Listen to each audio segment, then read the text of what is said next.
আমরা সামরিক বাহিনী আমরা মূলত শান্তির জন্যই ভবিষ্যতের যে কোনো পরিস্থিতি মোকাবেলার জন্য আমাদেরকে প্রস্তুত করছে। আমরা এখানে স্টাফ কলেজে আমরা স্ট্র্যাটেজিক এবং অপারেশনাল লেভেলের মাঝে যেন আমরা কাজ করতে পারি এবং এই দুইটা জায়গাকে যেন আমরা কানেক্ট করতে পারি, সেভাবেই বেসিক্যালি প্রস্তুতি নেওয়া হয়ে থাকে। এবং প্রতিনিয়ত বৈশ্বিক বিভিন্ন সিচুয়েশন, ভূ রাজনৈতিক পরিবর্তন এবং এর সাথে সংশ্লিষ্ট যে বিষয়গুলো থাকে তার সেই উদ্ভূত পরিস্থিতির সাথে যেন আমরা মোকাবেলা করতে পারি, সেজন্য প্রতি বছরই আমাদের নতুন নতুন সংযোজন হয়ে থাকে। সো আমি মনে করি যে আমাদেরকে যে শিক্ষা ব্যবস্থা এখানে প্রচলিত আছে সেটা ভবিষ্যতের যে কোনো পরিস্থিতি মোকাবেলার জন্য আমাদেরকে প্রস্তুত করছে।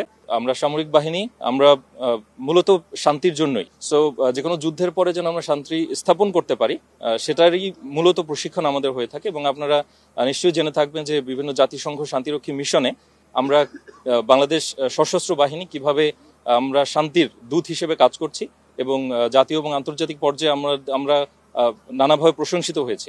সুতরাং আমাদের যে এখানকার যে প্রশিক্ষণ সেটা নিশ্চয়ই আমাদেরকে ভবিষ্যতের যে কোনো বিশৃঙ্খল পরিস্থিতির মধ্যে আমাদেরকে শান্তি স্থাপন করতে আরো বেশি সহযোগিতা করবে বলে আমি মনে করি। ইউনিভার্সাল কার্ডিয়াক হসপিটাল, আপনার হৃদয়ের আরো কাছে।